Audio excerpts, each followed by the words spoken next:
السلام علیکم، آداب عرض ہے جی جناب۔ تو کہیے کیا حال احوال ہیں آپ سب کے؟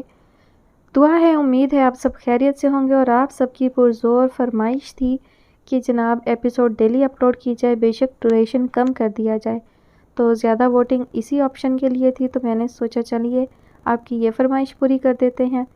تو بڑھتے ہیں ہم اپنی کہانی کی جانب، جس کا نام ہے خواب سرائے، مصنفہ ہیں عالیہ بخاری، اور آپ سب سننے جا رہے ہیں قسط نمبر 16۔ گھر میں شادی کی تیاریاں زور پکڑ چکی تھی۔ شام ڈھلتے ہی فرح بھی آ جاتی۔ نانی کی رحمت منزل میں دوستیاں رشتہ داریوں سے بھی کہیں بڑھ کر مضبوط ہو چکی تھی، سو ان کا ہاتھ بٹانے والوں کی کمی نہیں تھی۔ کپڑوں کی خریداری، سلائی کام بنوانا، ہر کام بڑے تسلسل سے ہو رہا تھا۔ سبھی کو ایک مشترکہ دلچسپی بڑے دنوں بعد حاصل ہوئی تھی۔ عمر آفس سے آتا تو گھر پر مینا بازار کا سماں ہوتا۔ نانی تخت پر سارے رنگ برنگے کپڑے پھیلائے ہوئے بیٹھی ہوتی۔ خوشگوار ہنگامے میں ڈوبا ہوا گھر ابھی سے شادی والے گھر کی تصویر پیش کرنے لگا تھا۔ کبھی کبھی تو عمر کو شک گزرتا کہ یہیں اس کی بارات اب دروازے میں ہی کھڑی ہے۔ پھر بھی کچھ ایسا تھا جو نہ کھل کر خوش ہونے دیتا تھا اور نہ ہی بے فکر کرتا تھا۔ فرح نے پہلے تو اپنا وہم سمجھ کر ٹالنا چاہا، مگر پھر ضبط نہ ہوا تو اس دن خاص طور پر اس نے عمر کو پکڑا۔ وہ اپنے کمرے میں ہی تھا اور محلے کی خواتین کے ساتھ آئے بچے اس کے کمرے میں بے تکلفی کے ساتھ کھیل رہے تھے۔ اب تو تم بابا کو بھی ساری بات بتا چکے ہو، تمہیں اجازت بھی دے چکے ہیں، پھر کیا پرابلم باقی رہ گئی ہے؟ چائے کا کپ اسے پکڑا کر وہ بنا تمہید کے موضوع پر آ چکی تھی۔ عمر ہلکے سے مسکرایا۔ تم کوئی خدائی فوجدار لگی ہوئی ہو، نہ اطلاع نہ وارننگ، ڈائریکٹ گردن سے پکڑتی ہو۔ ہاں، ایک تو اس طرح تمہارے بچ نکلنے کا امکان باقی نہیں رہتا، دوسرا میرا اپنا وقت بے حد قیمتی ہے۔ وہ بہت اطمینان سے سامنے والی کرسی پر بیٹھ چکی تھی۔ اب تو تمہاری آخری پریشانی بھی ختم ہو گئی ہے، بابا کی خفگی ختم نہ سہی کم تو ضرور ہو گئی ہے، رفتہ رفتہ یہ بھی نہیں رہے گی۔ پھر کیوں منہ لٹکائے پھرتے ہو؟ ساری رحمت منزل میں لوگوں کو تم پر شک پڑنے لگا ہے۔ کیسا شک؟ وہ اپنی پریشانی بھول کر سنبھل کر بیٹھا۔ یہی کہ تم اپنی شادی پر خوش نہیں ہو اور نانی اپنی مرضی سے تمہاری شادی کر رہی ہیں۔ اب اس عمر میں ان کا امیج خراب کرنے کا فائدہ؟ فرح نے نوٹ کیا کہ وہ اس لائٹ سے مذاق پر مسکرایا تک نہیں۔ تمہیں تو مجھ پر اعتراض کا موقع چاہیے ہر وقت، اب اور کچھ نہیں تو یہی صحیح۔ شادی ہو رہی ہے تو کیا اب سارا وقت کہے لگاتا پھروں، جیسے سب کی ہوتی ہے میری بھی ہو جائے گی؟ اس کا انداز اتنا سرسری تھا کہ فرح کو مزید چونک آ گیا۔ تمہاری اور دوسروں کی شادی میں بڑا فرق ہے۔ شادی تو سب کی ہی ہوتی ہے، مگر تمہیں تو عشق میں بھی کامیابی حاصل ہو رہی ہے، یہ کم بات ہے کیا؟ پتہ نہیں کامیابی ہو بھی رہی ہے یا بس یوں ہی دل کی تسلی ہے، دھیرے سے کہتے ہوئے اس نے چائے کا کپ ہونٹوں سے لگایا۔ دل کی تسلی بھی خوش نصیبوں کو حاصل ہوتی ہے، تم شکر کرو۔ فرح کو پتہ تھا وہ ایسا کیوں کہہ رہا ہے۔ دیا اور اپنے تعلق کے بارے میں وہ ابھی بھی شکوک میں گرفتار تھا۔ ابھی تک تو میں بھی یہی سمجھتا تھا، مگر اب پتہ نہیں کیوں وہم سا ہو رہا ہے کہ جیسے یہ سب ایک بڑی غلط فہمی نہ ہو۔ وہ کہتے ہیں نا کہ آدھی خوشی سے پورا غم زیادہ بہتر ہوتا ہے۔ اللہ رحم کرے تمہارے حال پر، اب تو خیر سے فلسفہ بھی بولنے لگے ہو۔ فرح کو اس کے کنوتی سے انداز پر جھنجھلاہٹ ہوتی تھی۔ اتنے عرص سے ایک ہی رٹ دیا دیا دیا، چلو جی ہاتھ پیر جوڑ کر تمہارا رشتہ بھی منظور کروایا۔ اس نکچڑی لڑکی کو بھی تا حیات برداشت کرنے کا حوصلہ خود میں پیدا کر رہے ہیں، پھر بھی تمہارے مسائل ختم ہونے کا نام نہیں لے رہے۔ اب یہ الٹی سیدھی باتیں جاری رکھیں تو سچ کہہ رہی ہوں، سب مل کر تمہاری پٹائی کر ڈالیں گے۔ عمر بے ساختہ ہنس پڑا۔ فرح سے کچھ بعید نہیں تھا۔ یہاں ایسے قریبی سرکل میں سب سے زیادہ فرح کی ہی سنی اور مانی جاتی تھی۔ وہ جتنی مخلص اور سب کے کام آنے والی تھی، اس کا یہاں سب کو ہی بڑا پاس تھا، اور پھر جو سب سے بڑی سپورٹ اسے حاصل تھی وہ نانی تھی۔ یہاں تک کہ دیا کے لیے انہیں راضی کرنا بھی صرف اور صرف فرح کا ہی کمال تھا۔ عمر منہ سے چاہے نہیں کہتا تھا، مگر دل سے ضرور اس کا احسان مند رہتا تھا۔ وہ بیک وقت دوست بھی تھی اور بہن بھی۔ ہوش سنبھالنے سے اب تک وہ جتنا ساتھ رہے تھے، اس میں ساری خوشیاں ساری تکلیفیں شیئر کی تھیں، ہر بات اس سے کہنا، ہر مشورہ اسی سے کرنا۔ پر اب یہ ساری محبتیں بہت تھوڑے عرصے کے لیے اور ساتھ تھیں۔ فرح کے چہرے پر نگاہ جماتے ہوئے وہ نہ جانے کہاں سے کہاں پہنچنے لگا۔ کیا دیکھ رہے ہو اتنے مشکوک انداز سے؟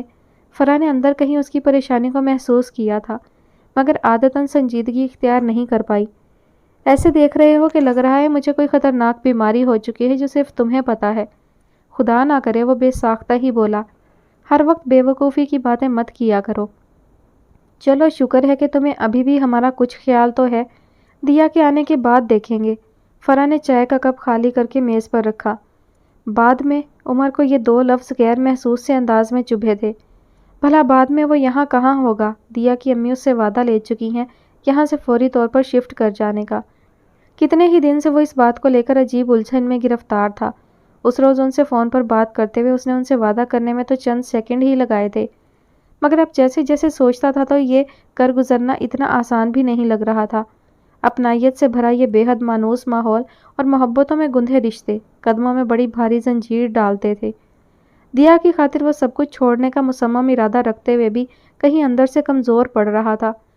ہمیشہ ایسے ہی رہنا عمر، اور خاص طور پر نانی کا تو ہمیشہ بہت خیال رکھنا۔ ہم سب دیا سے بہت محبت کریں گے تو جواباً وہ بھی ہم سے محبت کرنے لگے گی، فرح بڑے خلوص سے کہہ رہی تھی۔ کیا بہتر نہیں ہوگا کہ وہ شادی کے فوراً بعد کے بجائے ابھی سے ان سب کو اس دوری کے لیے تیار کرنا شروع کر دے جو اب زیادہ دور نہیں رہ گئی تھی؟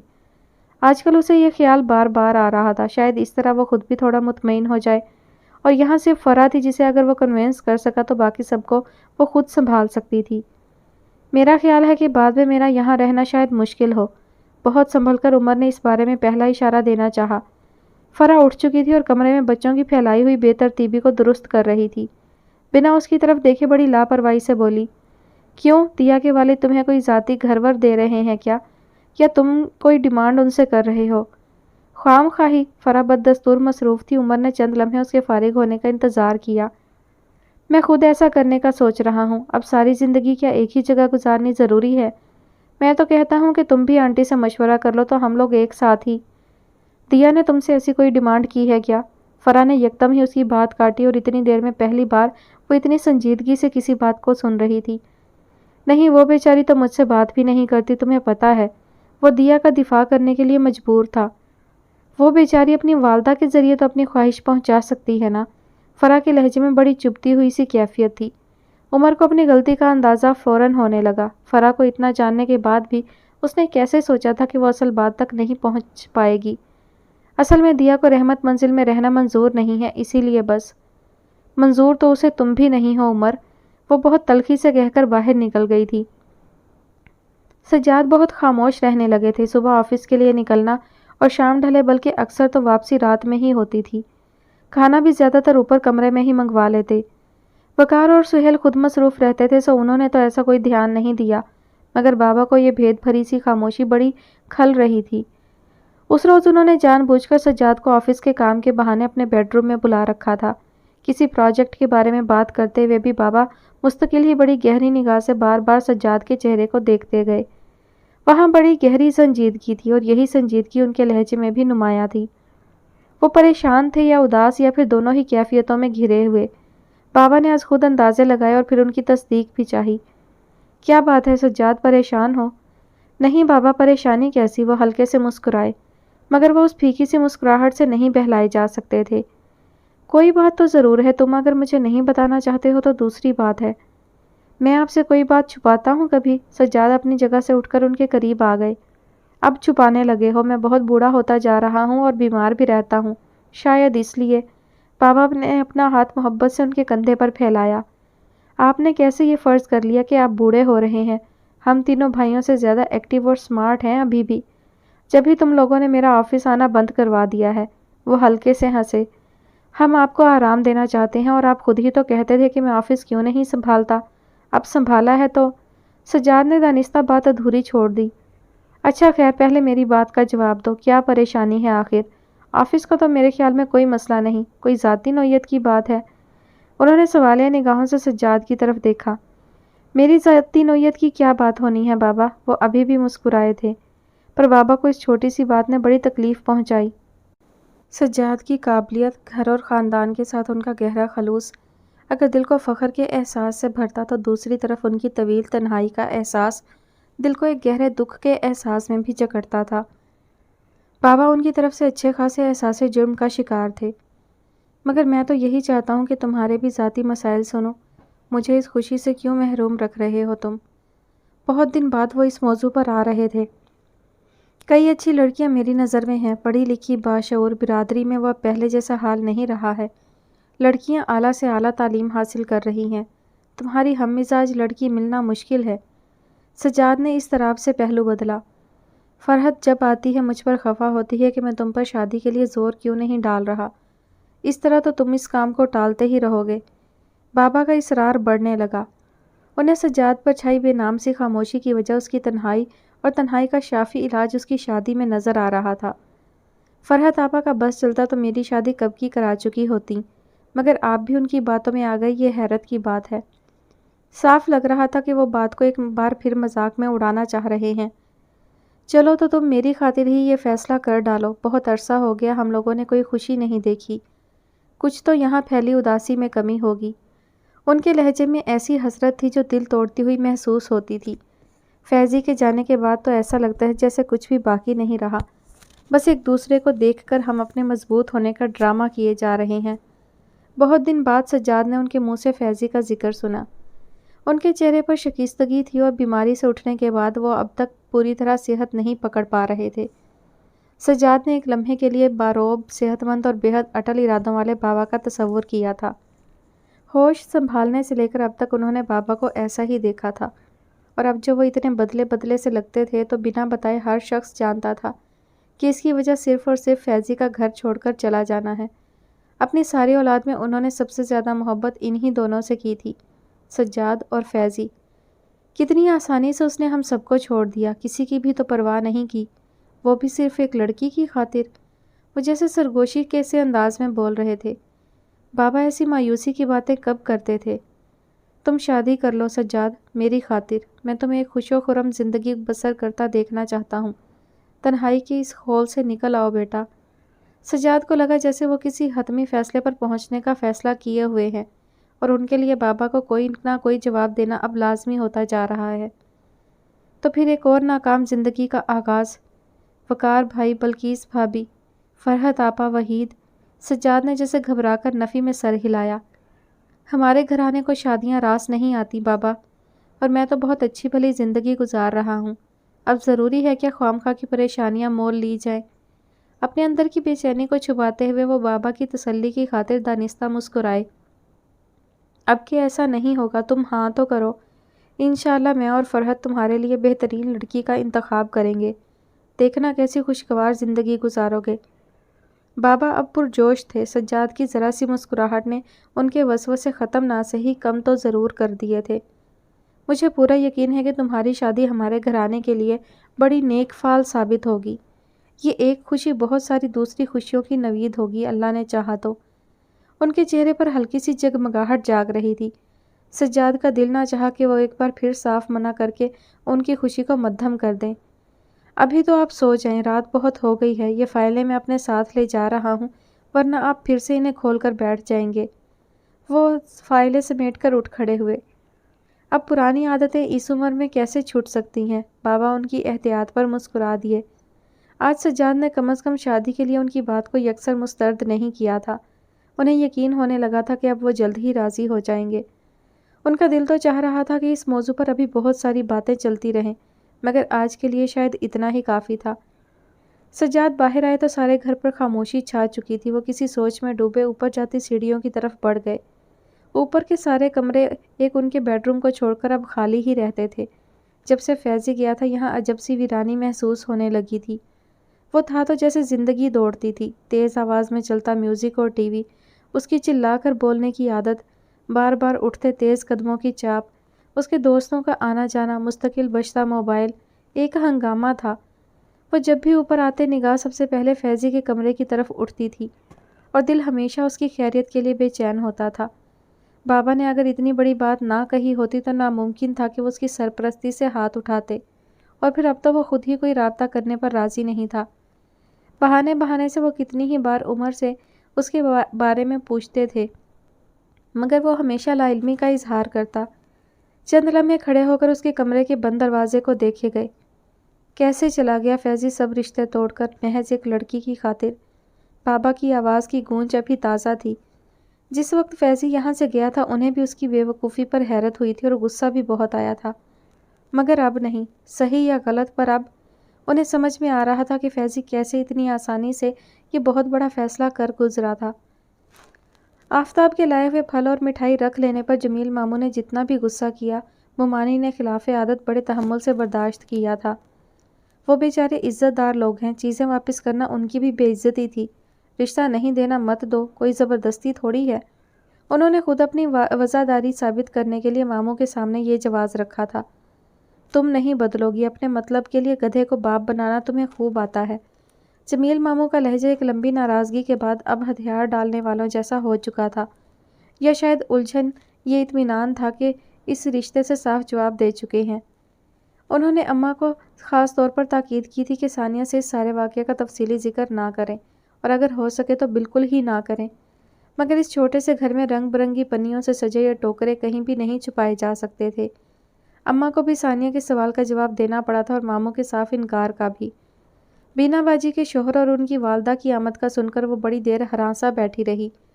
وحید کی مکروم مسکراہٹ اور پیش قدمی اسے ابھی تک نہیں بھولی تھی۔ بینا سے تعلق محض ان کی وجہ سے ختم ہوا تھا، اسے ان کے ہاں جانے کا سوچ کر بھی خوف محسوس ہوتا تھا، اور اب جو وہ یہاں تک پہنچ رہے تھے تو اس سے صاف ظاہر ہو رہا تھا کہ وہ اس کا پیچھا چھوڑنے کے لیے تیار نہیں ہے۔ اگلے کئی دن ہی ذکر چلتا رہا۔ جمیل نے تو اسی وقت صاف منع کر دیا، رسمی طور پر بھی سوچنے کے لیے وقت نہیں مانگا۔ تمہاری مومانی کو البتہ بہت پسند آ رہے تھے وہ لوگ۔ انہیں تو پسند آنے ہی تھے اماں۔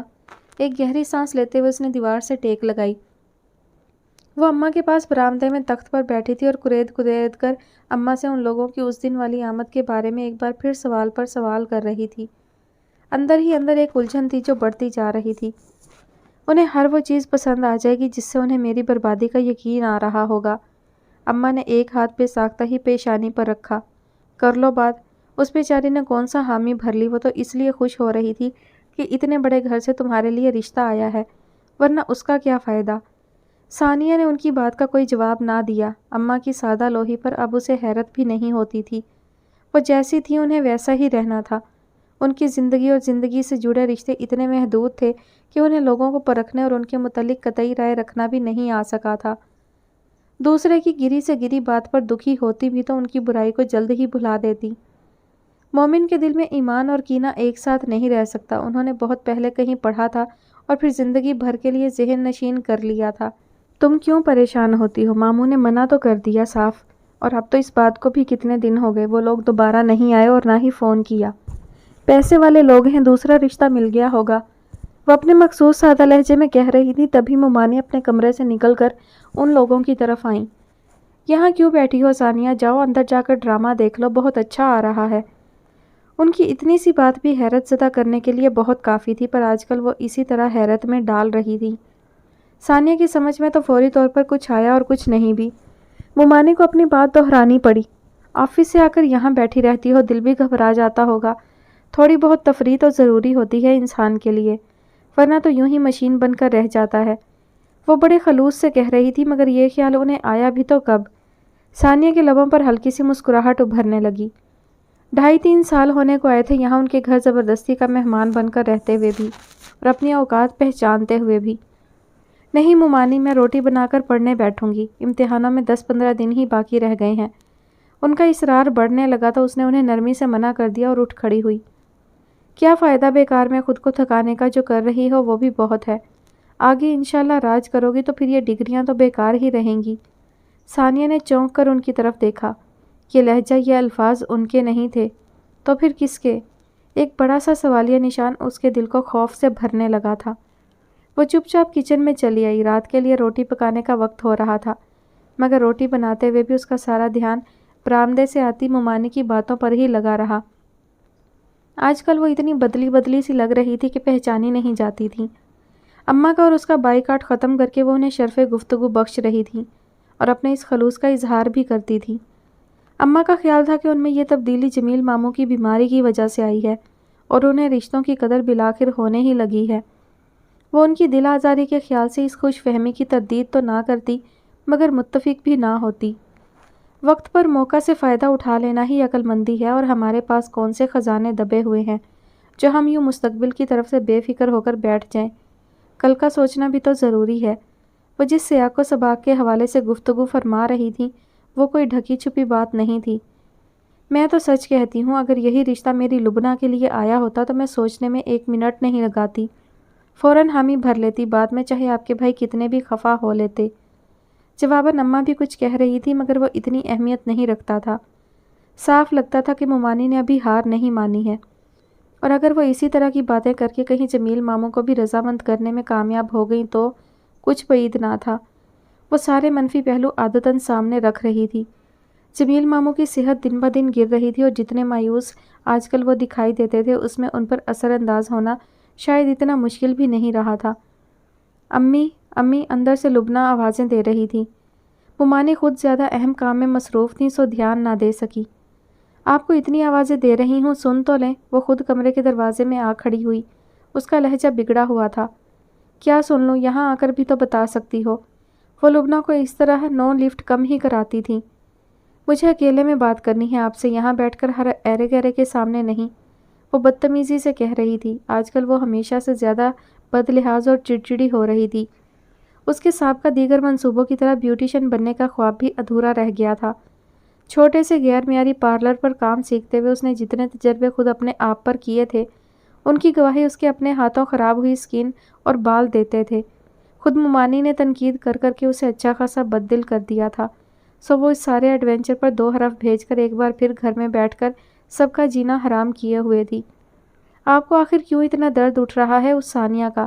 ویسے تو آپ کو اس سے بڑا کوئی دشمن دکھائی نہیں دیتا تھا، اور اب ہیں کہ ہر وقت اس کے غم میں بے حال ہو رہی ہیں۔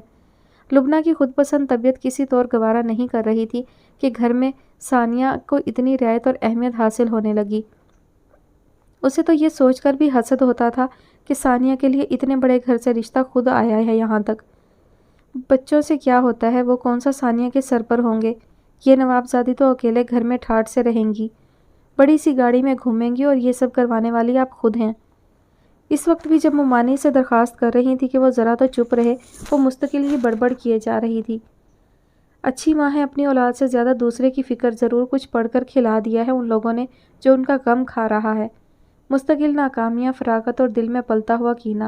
لبنہ کی بدلحاظی بڑھتی ہی جا رہی تھی۔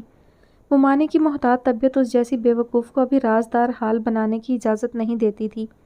پھر بھی اس کی خفگی بڑھتی رہی تو وہ بھی برداشت کھونے لگیں۔ اب چپ بھی ہو جا اللہ کے واسطے، جو کچھ بھی کر رہی ہوں تیری بھلائی کے واسطے ہی کر رہی ہوں، ذرا صبر کر۔ میں صبر ہی کرتی رہوں اور وہ ثانیہ جا کر عیش کرے جس کی وہ 2 ٹکے کی اوقات نہیں۔ وہ ہو بہو ممانی تھی، بلکہ ان سے بھی 2 ہاتھ آگے۔ میں صاف کہہ دیتی ہوں اگر ثانیہ کا رشتہ یہاں ہوا تو بہت برا ہوگا، اتنا کہ آپ لوگ سوچ بھی نہیں سکتے۔ اب اس کی آنکھوں میں آنسو بھی آتے جا رہے تھے جنہیں وہ ایک ہاتھ کی پشت سے صاف کر رہی تھی۔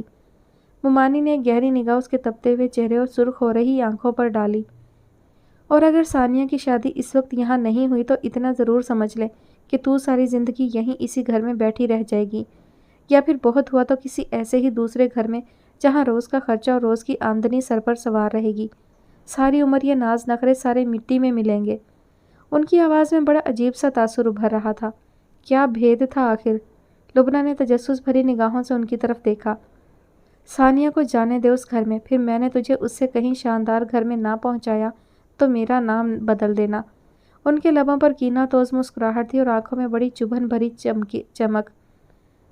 زندگی ایک دم ہی سہل ہونے لگی تھی۔ نہ صبح سویرے چائے کے ایک کپ کے لیے ممانی کی خفگی بھری نگاہیں اور تلخ جملے سننے کو مل رہے تھے، اور نہ ہی شام واپسی میں ذرا بھی دیر سویر ہونے پر ان کی سخت مشکوک انداز والی تفتیش کا سامنا کرنا پڑ رہا تھا، بلکہ اب تو وہ بڑی اپنائیت سے اسے سویرے خالی پیٹ گھر سے نکلنے کے نقصانات سے بھی آگاہ کرنے لگی تھی۔ شام کو بھی جب وہ گھر آ کر حسب معمول شام سے رات تک کے سارے کام نمٹانے کی فکر کرتی، تب بھی وہ اسے مستقل ہی ٹوکے جاتی۔ سارے دن کی تھکی ہاری آئی ہو، تھوڑی دیر آرام کر لو، کوئی ضرورت نہیں آتے ہی کام میں لگنے کی۔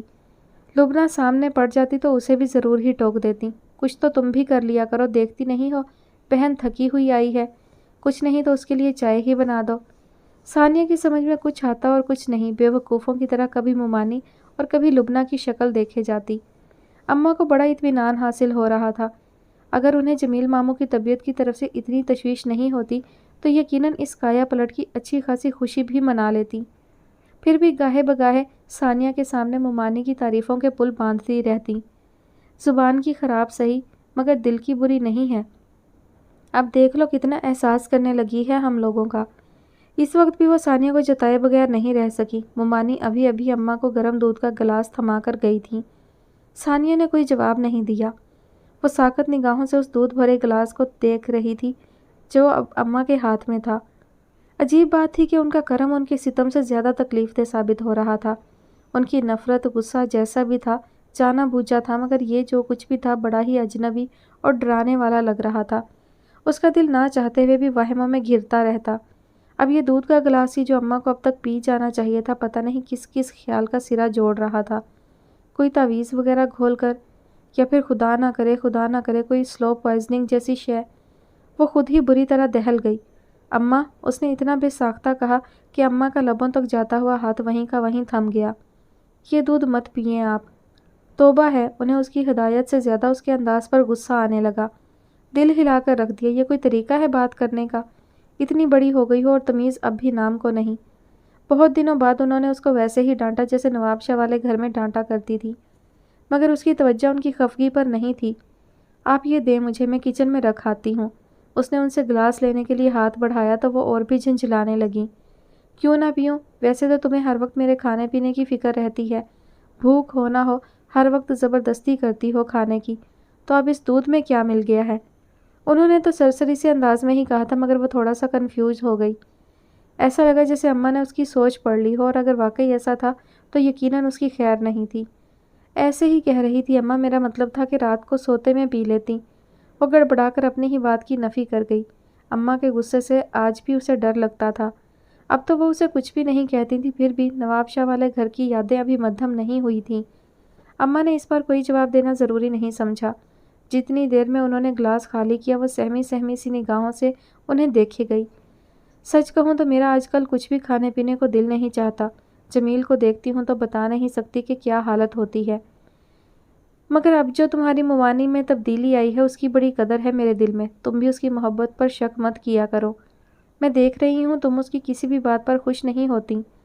ثانیہ نے ایک ٹھنڈی سانس لی۔ وہ شاید خوش رہنا بھول چکی تھی۔ بہت سی باتیں جو زندگی میں سے یکسر غائب ہو چکی ہوں، اپنا احساس بھی مٹا جاتی ہیں۔ اس کے لیے بھی خوشی ایسی ہی چیز بن چکی تھی۔ آپ نے پیسے ممانی کو دے دیے تھے؟ وہ آہستہ سے پوچھنے لگی تو اماں نے اس بات میں سر ہلایا۔ آپ خیال رکھا کریں، کسی بھی چیز کی گھر میں کمی نہ ہونے دیا کریں۔ وہ ہلکے ہلکے باتیں کیے گئی۔ پچھلے چند مہینوں سے جب سے جمیل ماموں بیمار ہوئے تھے، ان کی مین بازار والی دکان زیادہ تر بند ہی رہ رہی تھی۔ ممانی نے انہی دنوں میں اس پر گھر چھوڑنے کا زور ڈالا تھا۔ خود وہ بھی یہاں سے جانے میں بے حد سنجیدہ تھی، مگر اب جیسے سب کچھ بدل رہا تھا۔ جمیل ماموں کو اس حالت میں چھوڑ کر اماں کسی صورت بھی کہیں اور جانے پر تیار نہیں ہو سکی تھی، چاہے خود ممانی انہیں دھکے دے کر باہر نکالتی۔ اور اب تو یہ دھڑکا بھی ختم تھا۔ ممانی کو اماں کی قدر ہونے لگی تھی۔ ثانیہ اپنے خرچ کے لیے تھوڑے پیسے رکھ کر سارے کے سارے اماں کے ہاتھ میں دیتی، اور وہ ویسے کے ویسے ہی ممانی کے ہاتھ میں، جسے وہ ذرا بھی ہچکچاہٹ کے بغیر فوراً ہی لے لیتی۔ جمیل ماموں تک اس سلسلے کی کوئی خبر نہیں پہنچی تھی۔ کچھ پیسے اب تک اماں کے پاس محفوظ تھے، نواب شاہ سے ساتھ لائے ہوئے۔ وہ بھی انہوں نے ممانی کے حوالے کر دیے تھے۔ اس وقت ثانیہ کو بتایا تو وہ کچھ دیر کے لیے بالکل خاموش ہو گئی۔ اماں کو لگا جیسے اسے افسوس ہوا ہے، حالانکہ وہ ایسی بالکل بھی نہیں تھی، اور جمیل ماموں سے وہ جس قدر محبت کرتی تھی اس کے آگے پیسوں کی کچھ حقیقت بھی نہیں تھی۔ پھر بھی کیا پتا، غلط کیا میں نے؟ ان سے رہا نہ گیا تو پوچھ ہی لیا۔ کیا کرتی، اپنے اکلوتے بھائی کو بستر پر پڑے دیکھنا آسان بات نہیں۔ دوائیں، علاج اتنا مہنگا ہو گیا ہے، میں نہیں چاہتی کہ وہ پریشان ہو کر اپنا علاج ادھورا چھوڑ دے۔ تم سے پوچھنے کی ہمت نہیں ہو رہی تھی۔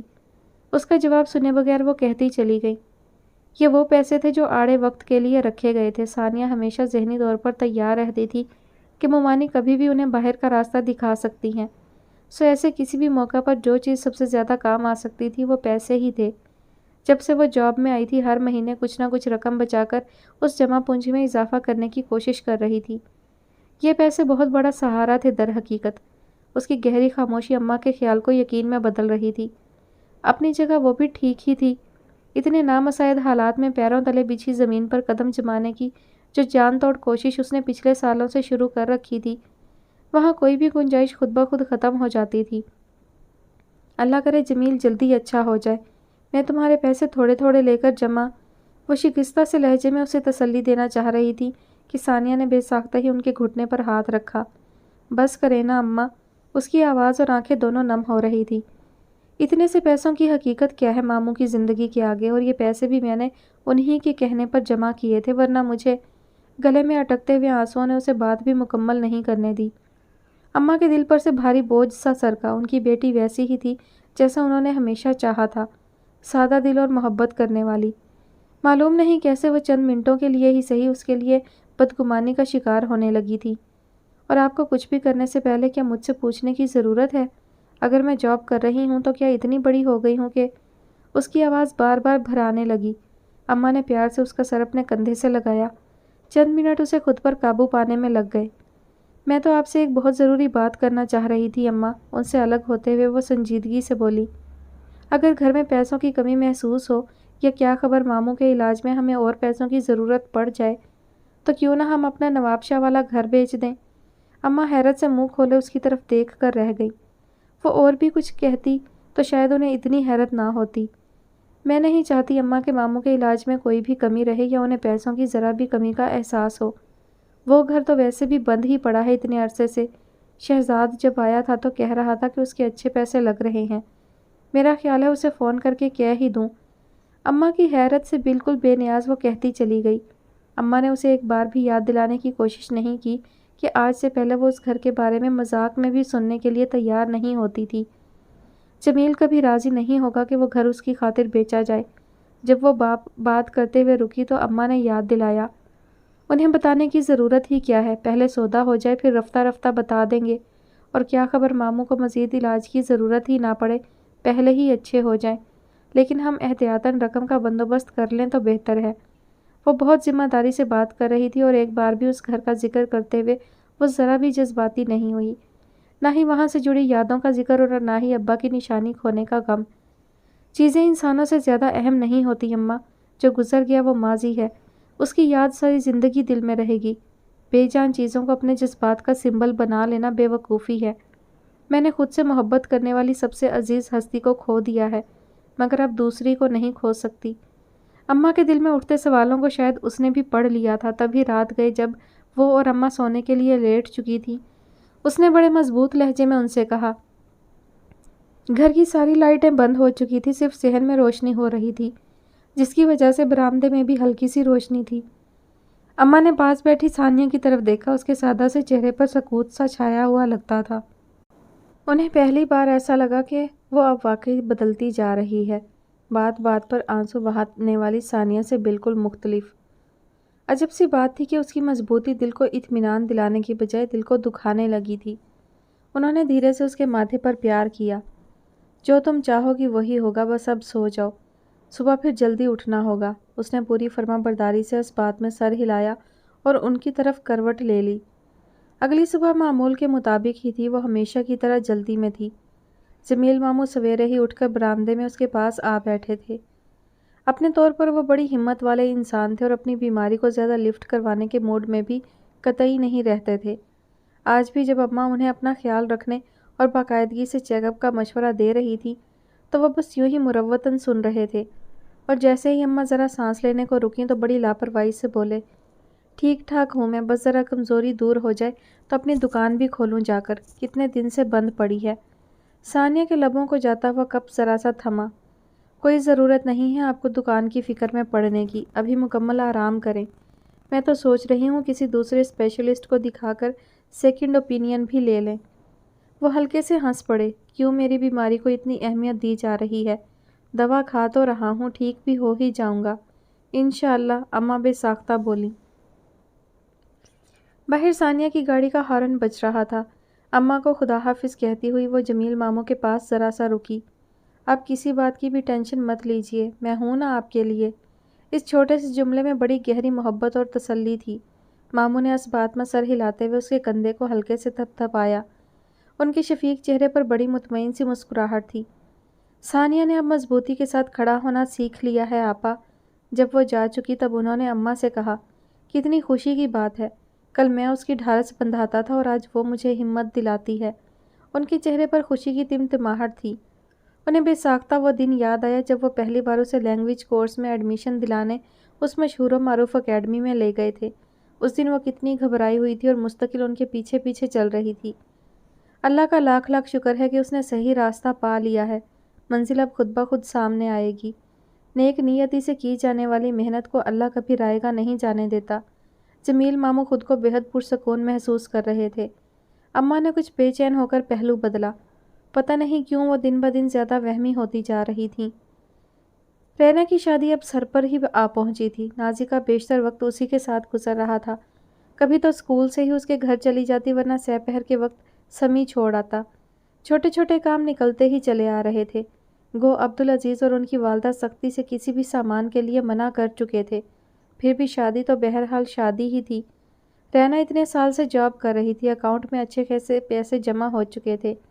اس کے بڑے بھائی کا اصرار تو یہی تھا کہ وہ اپنے پیسے بالکل خرچ نہ کرے تاکہ وہ آئندہ زندگی میں اس کے کام آ سکیں، مگر رینا اس پر بہت زیادہ بوجھ نہیں ڈالنا چاہتی تھی، سو بہت کچھ وہ خود ہی کرنا چاہ رہی تھی۔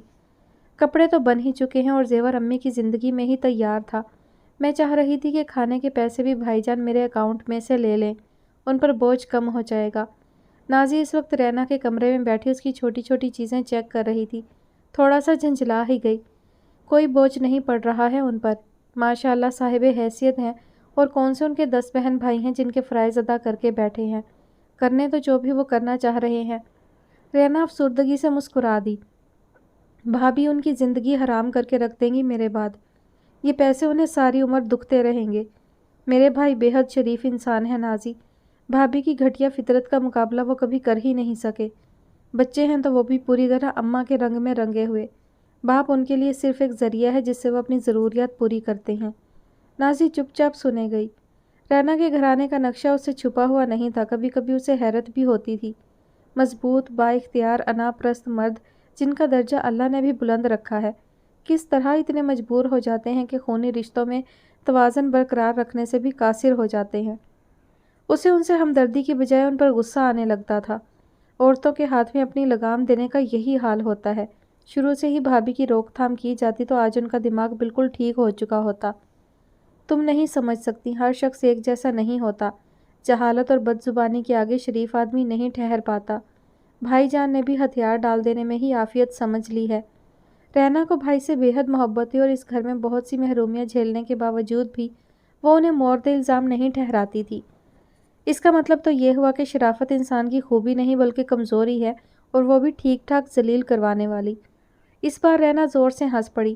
اب ایسا بھی نہیں ہے، اگر ہر شخص ہی ڈنڈا لے کر دوسرے کے پیچھے پڑ جائے تو سوسائٹی کا کیا نقشہ بنے گا، سوچ لو۔ لوگوں کا ایک دوسرے سے مختلف ہونا بہت ضروری ہوتا ہے، تبھی یہ سارے سلسلے چل رہے ہیں۔ حالانکہ وہ اب بھی اس سے متفق نہیں تھی، مگر لا حاصل بحث کا فائدہ۔ تمہارے 2-3 کام والے سوٹ باقی رہ گئے ہیں آنے سے، پھر یہ کام تو سمجھو ختم۔ بیڈ پر پھیلی چیزیں سمیٹتے ہوئے اس نے بچے ہوئے کاموں کو دہرانا چاہا۔ چند دوپٹے ہیں جو ڈائی کے لیے گئے ہوئے ہیں اور کچھ چوڑیوں کا ڈیزائن تمہیں تبدیل کروانا ہے۔ وہ ارادہ میں نے ترک کر دیا۔ رینا بیڈ پر سے چیزیں اٹھا کر الماری کی طرف بڑھ گئی۔ کیوں؟ بس ایسے ہی، اللہ کا شکر ہے بہت زیور ہو گیا ہے۔ وہ چوڑیاں میں سونیا کو دے رہی ہوں۔ کیوں؟ کس خوشی میں؟ نازی کو جھٹکا سا لگا۔ بھابھی تمہیں 1 پائی دینے کی روادار نہیں ہے اور تم وہ 6 کی 6 چوڑیاں سونیا کو دے رہی ہو، وہ بدتمیز لڑکی جو تمہارا کھلے عام مذاق اڑاتی ہے، جسے اپنے رشتے تک کا احترام نہیں۔ نہ صحیح، مگر ہے تو میرے اکلوتے بھائی کی بیٹی، میرا دل چاہتا ہے کہ میں اسے کچھ دے کر جاؤں۔ وہ ابھی تک نازی کی طرف سے پشت کیے الماری میں سے کچھ الٹ پلٹ رہی تھی۔ تمہارا کیا خیال ہے، اس کارے خیر سے تمہاری بھابھی بہت خوش ہو جائیں گی، تمہارے اگلے پچھلے سارے قصور معاف کر کے؟ نازی نہ چاہتے ہوئے بھی تنزیہ ہونے لگی۔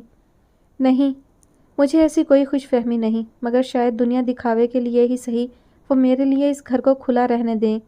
کبھی کبھی اگر میں پلٹ کر گھڑی بھر کے لیے پیچھے مڑ کر دیکھوں تو مجھے کچھ تو نظر آئے گا۔ نازی نے بغور رینا کی طرف دیکھا۔ وہ جذباتی نہیں تھی اور کوفت سے بھرا یہ دور اس نے بڑی ہمت کے ساتھ گزار ہی لیا تھا۔ اس وقت بھی اس کی آنکھیں خشک تھیں، مگر جو آرزو وہ لیے بیٹھی تھی اس کے اندر کی اس روایتی کمزور سی لڑکی کی جھلک دکھاتی تھی۔ زندگی کے نئے دور کی شروعات سے پہلے اس کی کیمسٹری بھی تبدیل ہو رہی تھی۔ خوف، اندیشے اور سب سے بڑھ کر اپنے اکیلے ہونے کا احساس۔ نازی نے اس کی کیفیت کو بہت اچھی طرح سمجھا تھا۔ سب تمہارے ہیں، ایسے کیوں سوچتی ہو؟ اتنا اچھا شخص تمہاری زندگی میں آ رہا ہے کہ ساری تلخ باتیں بھول جاؤ گی۔ محبت سے اس کے کندھے پر ہاتھ رکھتے ہوئے نازی ہلکے سے مسکرائی۔ اس کی روشن سی مسکراہٹ میں بڑی تسلی بخش یقین دہانی تھی۔